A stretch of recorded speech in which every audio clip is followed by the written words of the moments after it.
Hello everyone, thank you for tuning in to another one of my soap making video. This is Helen from Moonlit Soap Work. Today we are making one of my bestseller, I think. This is gonna be white tea and ginger, and we are using here's a pre-measured white tea and ginger. It's actually Crafter's Choice white tea and ginger. They're fragrant, which I really love that scent, so I have a big jar of that one. So it's really exciting today because I got this super cool divider to make Taiwan swirl. Normally you guys have seen me using the pre-cut cardboard, boxes, pieces stuck in there, and then I would toss it away after I finish using it. Well, I had this really nice member on one of my Facebook group when I was inquiring about anybody selling it, and he said that he makes some for his local Facebook soap making group meeting, that he have a few extras sitting around that he was willing to sell one to me. So this is really cool. It's like two pieces over here and the three dividing in the middle, and then you could flip the end to the other side, and you could use two, so you could do two dividing instead of three dividing, so dividing into three sections instead of four sections. Today we're doing the four section dividing, so really can't wait to test this one out. This is so exciting. So that, I only got one. That's my only mistake. I should have bought two of them from him. Anyhow, so this is my my soaps, my oil solution right here. My oils is all mixed in. My batch is always really high in olive oil. So this one have a high content of olive oil, and I also have avocado oil and grapeseed oil, and I'm super fatting with shea butter right now. So this is have a good amount of shea butter in this one already. So, and here's my light water solutions, and I have a nice spoon of salt in it for hardness. And let's talk about color. It's gonna be 4 colors. So the one section of the base is gonna be white. So this is the titanium dioxide. I use the one from Matte Oil, and I also love to use the one from Neutral Soap. So they're both very good. And I have this beautiful green color right here. If you can see this green, and this is the spring green from Neutral. This is called called spring green. So it's very pretty green, and Neutral's colors is always gorgeous, and never worry about the color. Sometimes they looks like they go a little like off after you pour into the soap, but it'll come back. So Neutral have really beautiful color. That's that color, because I'm going a little springy on this one. So this is a beautiful yellow, as you can see, white tea and ginger. So I'm trying to represent everything's in there. So the ginger part, I'm trying to do a touch of yellow. This is Bramble Berries Buttercup Mica. It's the first time using it, so excited to see how this color hold up. And then the next one is the black. So this is the Crafter's Choice activated charcoal, and pretty straightforward pre-mix activated charcoal. I mix quite a lot, but hopefully there's a good amount of black. Otherwise we're gonna have a dark gray, which is fine too. So we got everything ready, and I got these cute little pouring cups. So all 3 of them, and then 1 base color. They should all fit. Okay, well, that's everything we need, so let's make some soap.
there you have it. This is the white tea and ginger, and this one on the right here is made with the divider that I showed you earlier, and this is the Taiwan swirl. Basically just divide your mold into like 3 or 4 sections, and then and go in there with a chopstick in the end and going back and forth.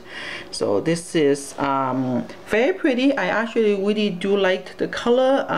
It's a little messy pouring stuff into each section. I definitely would have used a different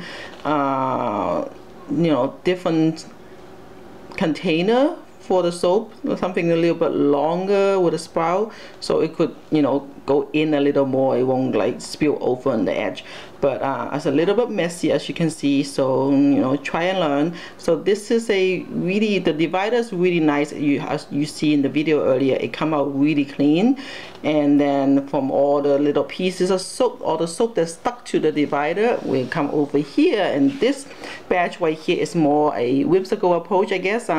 Just basically a job in the pot, and spoon swirl, chopstick swirl, and everything you could think of on swirling up and down, and then go in with a chopstick on the top, and come back with a nice cute pretty little design, kind of feather-like thing going on. And then you see all the little reflection, that's the glitter that I pour on it.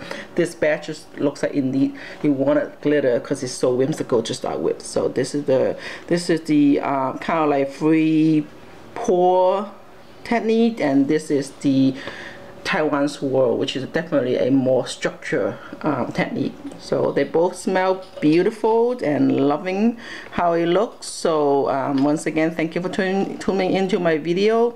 If you like what you see, please go ahead and give this a thumbs up, and if you want to stay tuned for my future video, please go ahead and subscribe to my channel, and stay tuned for the cutting video. And until next time, happy soaping.